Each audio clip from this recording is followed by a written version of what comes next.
Bem-vindos ao podcast Por Conta da Caixa, onde mensalmente procuramos analisar temas que marcam a nossa atualidade. Perante o atual quadro geopolítico e uma conjuntura económica ou financeira, nacional e internacional, extremamente complexa, antecipam-se tempos voláteis, incertos e desafiantes. Hoje vamos falar sobre empresas, analisando o tema à luz deste contexto. Procuraremos trazer novos ângulos de atuação que possam contribuir para uma construção de um futuro de sucesso. Para falar sobre este tema, tenho hoje comigo Armando Santos, Diretor Central de Marketing de Empresas da Caixa.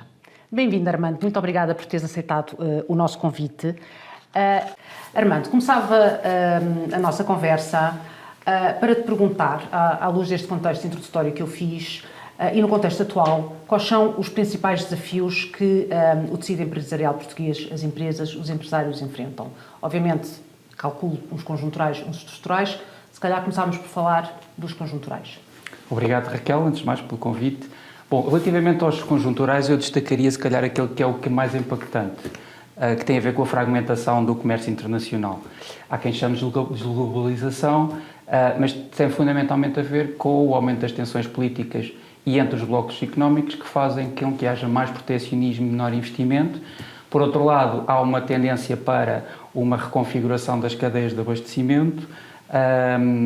Existe maior pressão sobre os preços das matérias-primas, que é gerador de inflação. A política monetária tem que ajustar em conformidade e, portanto, vamos ter também, ou vamos tendo taxas de juros mais elevadas durante mais tempo. O que é que isto tudo configura? Configura um menor crescimento económico que afeta globalmente o comércio internacional e muitos dos mercados de destino das empresas portuguesas.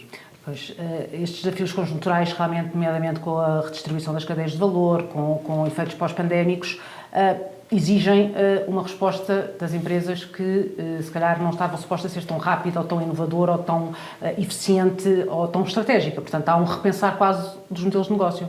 E isso tem acontecido, efetivamente. Há aqui um trade-off entre as empresas procurarem crescer, aumentar a eficiência, ao mesmo tempo tendo alguma consciência deste risco, mas temos que continuar a trabalhar e, portanto, muitas empresas fizeram redesenhos dos seus modelos de negócio, estão a racionalizar o número de fornecedores e, portanto, a selecionar os seus fornecedores de maneira diferente, os mais próximos, os que conhecem melhor, estão a selecionar os seus mercados de destino também de forma diferente, em vez de serem os corredores internacionais de comércio, se calhar são blocos regionais mais estáveis e, de alguma forma, também a acelerar todos os processos de eficiência produtiva para mitigar, no fundo, o impacto de que o aumento dos custos de fatores tem nas suas margens. Muito bem. Passando então destes desafios conjunturais, vamos para os estruturais. Os estruturais não são de momento, são de estrutura, portanto são desafios de mais longo prazo. No tecido empresarial português, quais são aqueles 3 grandes desafios estruturais que pode identificar? Eu diria o mais importante é o do crescimento, porque as empresas portuguesas precisam de ganhar escala e para serem competitivas no mercado internacional têm que ter dimensão. Nós sabemos, por exemplo, que o crescimento do VAB das empresas internacionalizadas é maior do que o das empresas normais, 2 vezes ou 3 vezes, mesmo quando estamos a falar de grandes empresas.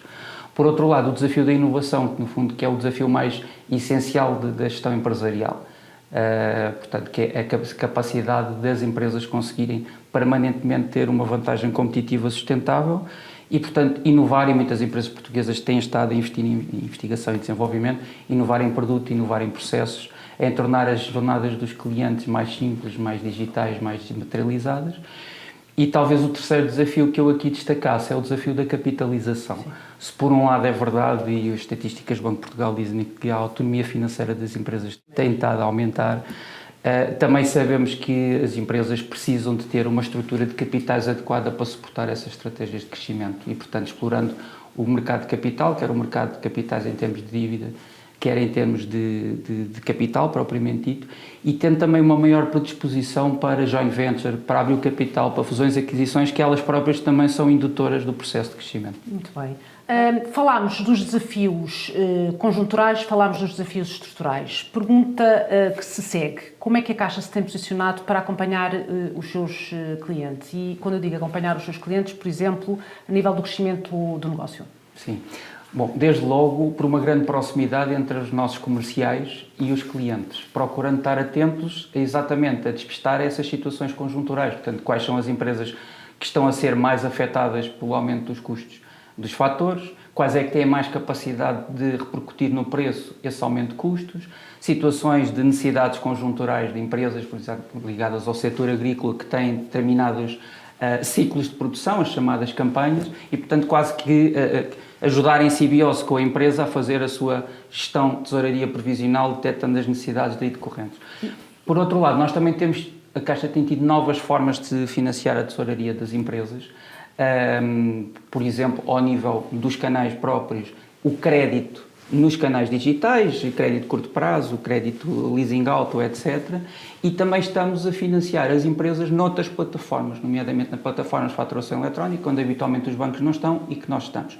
Último ponto, relativamente ao crescimento, que também me parece importante, é o alargamento dos produtos da banca de investimentos, do Caixa BI às PMEs. Eu diria mais do que alargar, é democratizar o acesso desses produtos a PMEs. Desmistificar, de certa forma, que a banca de investimento também pode ser uma banca para as pequenas e médias empresas.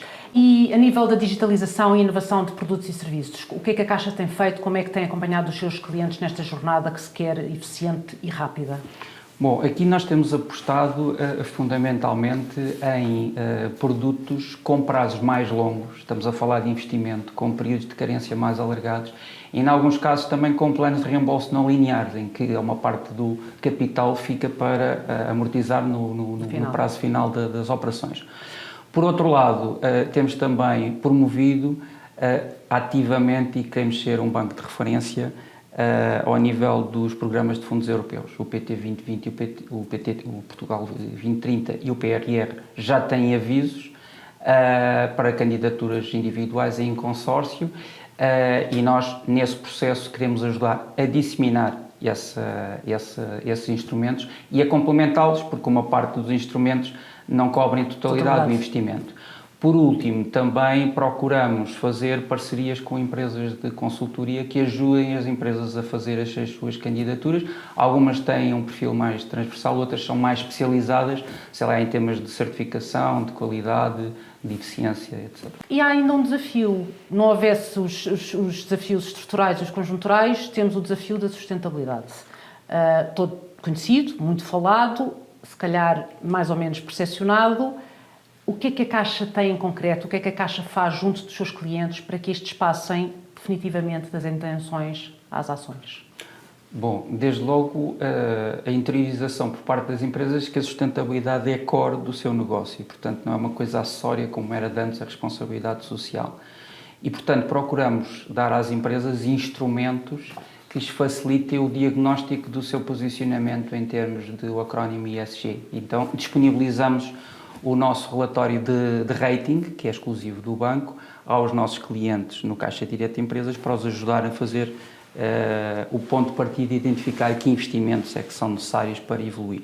Depois temos uma frente ligada ao financiamento sustentável, que cobre os investimentos de modernização de equipamentos produtivos, cobre a mobilidade elétrica, cobre os painéis solares e também a própria estruturação e montagem de emissões verdes por parte dos nossos clientes.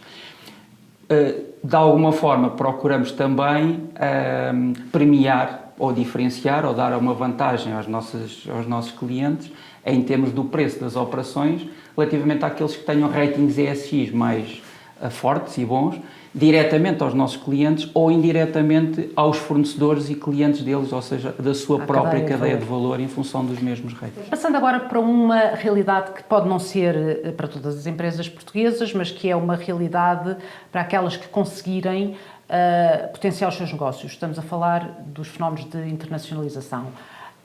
O que é que a Caixa faz em concreto para ajudar aquelas que querem e que conseguem internacionalizar-se? Bom, efetivamente a internacionalização é um dos maiores desafios. O que nós procuramos fazer, em 2 segundos, é apoiar as empresas a crescer no mercado global. No mercado global, nós temos de ter consciência da principal mercadoria que é transacionada, que é a mercadoria da confiança, em que as duas partes numa transação comercial têm interesses antagónicos. Portanto, o exportador quer assegurar que recebe, o importador quer assegurar que a mercadoria lhe é entregue dentro das condições e os bancos o que fazem através das operações documentárias é equilibrar esses interesses e disponibilizar às contrapartes a posse das mercadorias e os documentos que dão a posse das mesmas de forma segura. Naturalmente pode-se dizer, mas nem todas as operações de comércio internacional funcionam desta maneira, portanto muitas vezes as empresas, quando já se conhecem melhor, já aceitam transferências e pagamentos internacionais, factoring internacional, etc. Mas nós vimos há pouco que a tendência é exatamente para as empresas reconfigurarem os seus números de parceiros e, portanto, aqui o banco também pode ter um papel determinante na informação sobre os novos mercados, sobre as novas contrapartes. Não esquecer que a Caixa está em 19 países, nesses países temos informação privilegiada e depois temos acordos nomeadamente, por exemplo, com empresas de seguro de crédito que também podem dar informação muito preciosa e muito granular sobre as contrapartes em cada transação comercial. Passando agora para uma análise mais setorial, podemos dizer que há em Portugal, ou mesmo a nível internacional, setores mais ou menos interessantes, digamos, setores mais ou menos apetecíveis. Como é que estamos na realidade empresarial portuguesa? O que é que são setores sexys? Na nossa opinião, nós não podemos falar que há bons e maus setores. Em todos os setores há boas e más empresas. Naturalmente que há setores que são mais afetados pelas dinâmicas, oportunidades ou ameaças de qualquer conjuntura e nós no Covid assistimos bastante de forma clara em relação a isso, mas o que faz a diferença dentro de cada setor é a forma como cada empresa performa, sobre a forma como se adapta e até a forma como decide. Vou dar um exemplo, o impacto dos custos financeiros. Portanto, as empresas com uma estrutura de custos maior, portanto, com maior alavancagem, em que os custos financeiros têm maior peso na margem, terão mais dificuldade em se adaptar. Mas as próprias decisões que tomam dependem disso. E eu recordo que em outubro há 2 anos atrás, o diretor financeiro, se quisesse fixar uma taxa de juros a 10 anos, pagava 0,2%. Pronto, há 2 anos atrás era a adivinhação, mas 6 meses depois, em março de 2022, o diretor financeiro pagava 1,1 para fixar uma taxa a 10 anos e 1,3 uma taxa a 15 anos. E, portanto, em qualquer setor há boas empresas, há empresas bem geridas, mais inovadoras, mais resilientes. Depois temos as empresas que são viáveis economicamente, mas que financeiramente precisam de algum boost, de ajustar a sua estrutura de financiamento, de gerir as suas necessidades do ciclo de exploração, o prazo médio de recebimentos, de pagamentos, duração de estoques. E depois temos empresas inevitavelmente não viáveis, nem económica nem financeiramente, que ou reestruturam, ou abrem o capital, ou o Sr. Darwin explicou o resto. Abandonam naturalmente o mercado, exatamente. Aproveitando que estamos estamos-nos a aproximar do final do ano e tentando fazer aquele exercício que os portugueses gostam de fazer da futurologia, quais são os setores, perspectivas como os melhores setores para 2024? Bom, portanto, aqui os setores com melhores perspectivas, eu diria ao nível, macro-setores, cais de 2 dígitos, tenho de destacar o turismo. A fileira do turismo, o Turismo Portugal aponta para crescimentos próximos de 3% para o próximo ano, portanto, em termos nominais, naturalmente, que estamos a falar, em cima de um ano que foi já bastante bom e sabendo, portanto, que nós, para além de sermos um destino hiper-eclético, portanto, sol, praia, lazer, congressos, cidades, temos também cada vez mais nichos da natureza, da gastronomia, etc.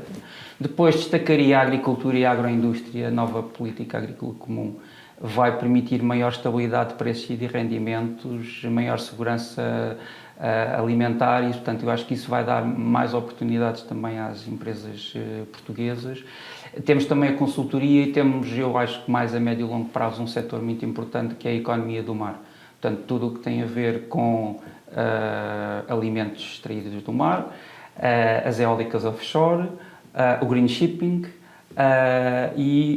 também a produção de novos materiais. Aliás, a bioeconomia aplicável à economia do mar e não só é uma área muito importante e como instrumento essencial de retenção de carbono, de reciclagem de carbono, temos a exploração dos fundos oceânicos e das florestas marinhas. E, portanto, é um desígnio realmente para o país aproveitar estas potencialidades desta economia. Armando, a nossa conversa já vai longa e eu gosto sempre de deixar para os últimos momentos umas perguntas um bocadinho mais desafiantes. E a ti pergunto-te muito concretamente, como é que a Caixa vai ser líder nas empresas? Bom, nós não é nada desafiante porque nós estamos mesmo convictos disso e, portanto, a Caixa vai ser líder nas empresas porque tem um conjunto de vantagens competitivas que permitem disponibilizar às empresas 3 coisas muito importantes que as empresas querem: mais crescimento, mais integração e mais informação. Portanto, mais crescimento no sentido de apoiar o crescimento do negócio, e tem muito a ver com a atividade de intermediação financeira do banco, e o banco, com a situação de liquidez e de capital que tem condições ímpares para o fazer.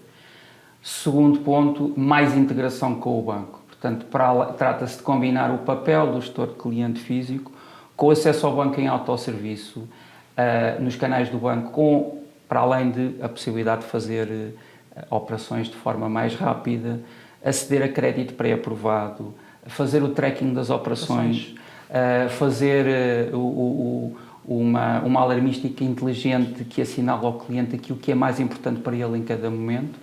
E, por outro lado, também, como já referi há pouco, nós estamos a entrar noutras plataformas. Estamos a ir, já não é o cliente que vem para dentro de nós, somos nós que vamos e entramos no cliente, nos seus softwares de contabilidade, nos seus softwares de gestão, nas tais plataformas de faturação eletrónica nacionais ou internacionais. E em termos de informação, o banco dispõe hoje em dia de um conjunto, um manancial de informação que pode monetizar e pôr ao serviço das empresas. 2 ou 3 exemplos: benchmark setorial, ferramentas de gestão provisional de tesouraria, aproveitando a integração de contas, de movimentos, de categorização que nós dispomos. E, portanto, concluindo, Armando, vai acontecer. O futuro da banca de empresas da Caixa é risonho, porque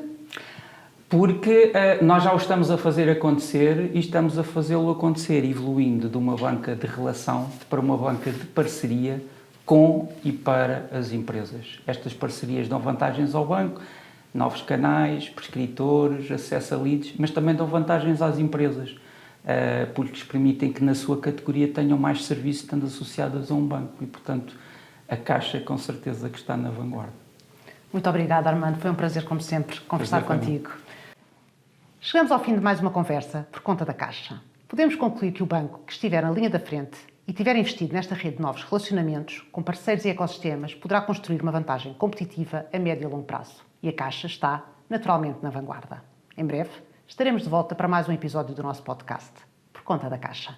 Mantenha-se atento às redes sociais e a cgd.pt. Muito obrigada.